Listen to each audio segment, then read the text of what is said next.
और जितना भी दर्शक आए सब लोग मैं प्रणाम करत हूँ सब।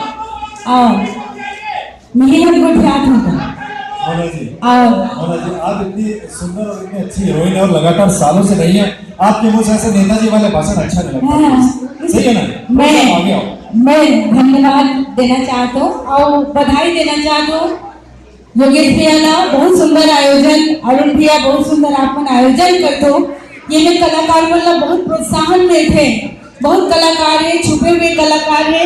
अतिक सुघर आपन मंच देखो, एक बार जोरदार ताली बजाए आप सब योगेश भैया के लिए, अरुण भैया के लिए, पूरा टीम के लिए कि अतिक सुघर आयोजन में कलाकार का जगह में थे। मोर बेटा क्षमानिधि मिश्रा आशीर्वाद है तोला, मोर बेटा पुष्पेंद्र तहुल आशीर्वाद है।